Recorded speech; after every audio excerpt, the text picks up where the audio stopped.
আসসালামু আলাইকুম বন্ধুরা, সবাই কেমন আছো? আশা করি আল্লাহর রহমতে সবাই ভালোই আছো। তো আমি তোমাদের আজাইরা আপা আজকে চলে আসলাম আজাইরা একটা ভ্লগ নিয়ে। তো প্রথম রোজা কার কেমন কাটলো অবশ্যই কমেন্টে জানাবে। আজকে তোমাদের জন্য নিয়ে আসলাম প্রথম রোজার ইফতারের আয়োজন, তাও আবার আমার মিনি কিচেনে। তো প্রথমে চলে আসলাম আমি সবজি খেতে, এখান থেকে কিছু সবজি তুলে নিতে হবে। তো ভিডিওর প্রথমে আমি তোমাদের বলে রাখি, তোমরা যারা ভিডিওটা দেখতেছো কেউ উল্টাপাল্টা কমেন্ট করো না যে রোজার দিনেও মিনি কিচেনে কাজ করতে হবে বা অন্য কোনো কাজ নেই ঘরে। আর সেটাই বলবো যে দুপুরের কাজ সেরে ফেলেছি, যে রান্নাবান্নার কাজ করে ফেলেছি। আর ইফতারের আয়োজন সেটা দোকান থেকে আনা হবে, বাইরে থেকে। তো সেটার আর চাপ নেই আর কি। আর যেহেতু এটা আমার একটা প্রফেশন, কন্টেন্ট ক্রিয়েশন আমার প্রফেশন, যেরকম মানুষ রোজার দিনে ব্যবসা প্রতিষ্ঠান বন্ধ রাখে না, ইনকাম করা লাগে, তো আমাদেরও ঠিক একই অবস্থা। যারা আমরা কন্টেন্ট ক্রিয়েশন করি রোজার দিনেও আমাদেরকে ভিডিও করতে হয়। তো প্লিজ কেউ উল্টাপাল্টা কমেন্ট করো না। তো তারপরে চলে আসলাম সবজি টবজি তুলে, এখন রান্নার প্রস্তুতি নিয়েছি। তারপরে আমি এখন সব কাটাকুটা করতেছি। ওদিকে রান্নার জন্য সব প্রস্তুতি নেওয়া শেষ, আর এদিকে আমি কাটাকুটা করতেছি। আমার হাতে এটা কি দেখতে পাচ্ছেন, একদম বেবি সাইজের টমেটোটা, এত কিউট, একদম মিনি। এটা আমার মিনি কিচেনের জন্য একদম পারফেক্ট হয়েছে। তো এটাকে আমি কেটে নিলাম। এটা আজকে গাছ থেকে তুলি নাই, এটা আরও 2-3 দিন আগে তুলে রেখেছিলাম, তো এই জন্য ভিডিওতে দেখাতে পারি নাই।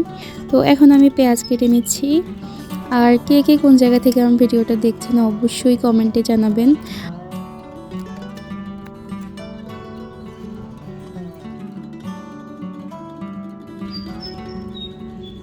তো এদিকে আমার রান্নার জন্য একদম পুরোপুরি প্রস্তুতি নেওয়া শেষ। তো চুলায় আগুন জ্বেলে দিলাম। এখন আমি কড়াই বসিয়ে দিয়ে দিচ্ছি এর মধ্যে তেল। আর এই কড়াইটা এত সুন্দর, আর ওই যে একটা মশলাদানি দেখতে পাচ্ছেন না, এটাও খুবই কিউট। এটা আমি নতুন অ্যাড করেছি, আমাকে গিফট করা হয়েছে। এটা মিনি কিচেন বিডি নামের একটা পেজ থেকে। আপুটা অনেক সুইট, আপনাদের যাদের লাগবে আপনারা ওইখানে মেসেজ করতে পারেন ওনাকে। উনি এগুলো সেল করে, অনেক সুন্দর সুন্দর মিনি কিচেনের প্রোডাক্ট আছে ওনার কাছে। তো অবশ্যই ওনাকে যাদের লাগবে ওনাকে নক করেন।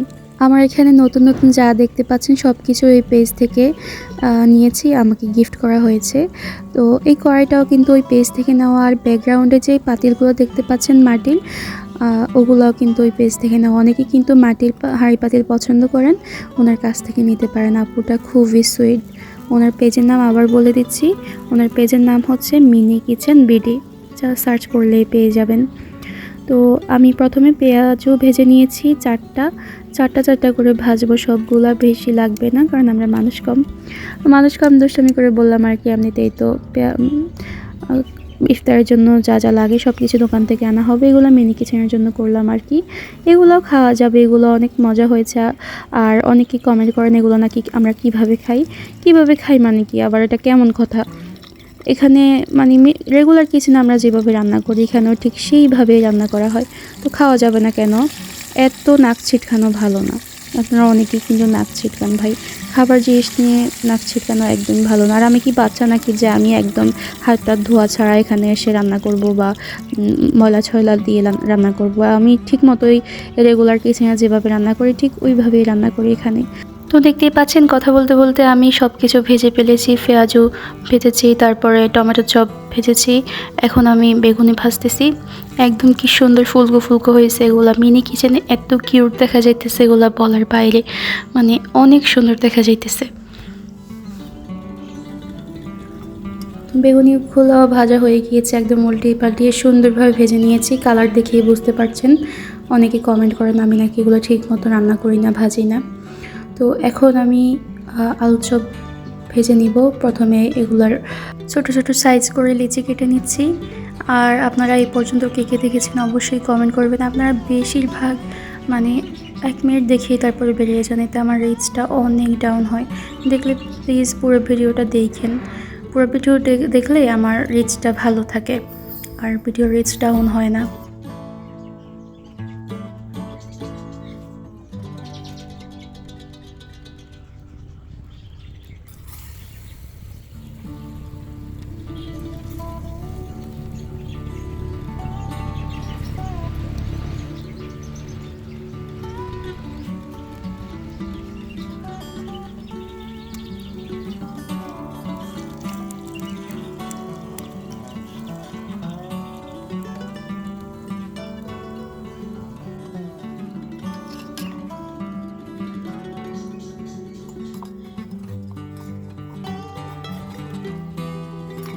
দেখতে দেখতে আমার সবগুলো আইটেম ভাজা হয়ে গিয়েছে। আলুর চপ ভাজা হয়েছে, পেঁয়াজু, তারপর বেগুনি সব কিছু ভাজা হয়েছে, ও টমেটোর চপও হয়ে গিয়েছে।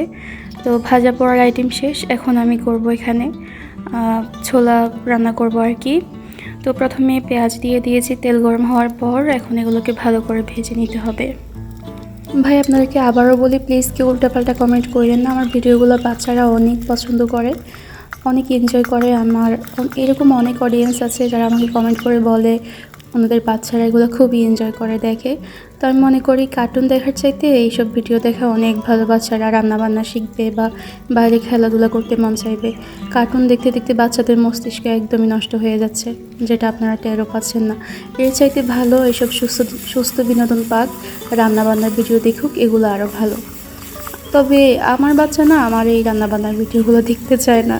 মানে ওকে যখন আমি বলি ধরো আম্মু ভিডিও এগুলো দেখো, তখন বলে না এগুলো তো আমি দেখছি, তুমি রান্না করার সময় আমি এগুলো দেখবো না। তো চালাক হয়ে গেছে, পাজি হয়েছে মেয়েটা, এখন আর দেখতে চায় না। আগে তবুও দিলে দেখতো, এখন দেখে না। তো এই যে এখন আমি ছোলা রান্না করে নিচ্ছি।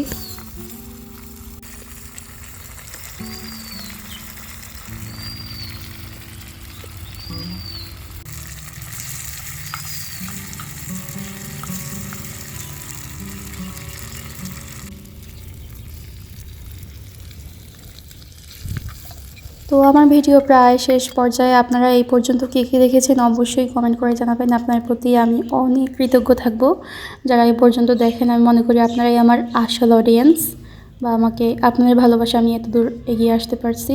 তো এই যে দেখেন আমার সবগুলো আইটেম রেডি। তো আজকের ভিডিও এই পর্যন্তই। ভালো থাকবেন, সুস্থ থাকবেন, আর আমার ভিডিওতে একটু কমেন্ট করবেন। আল্লাহ হাফেজ।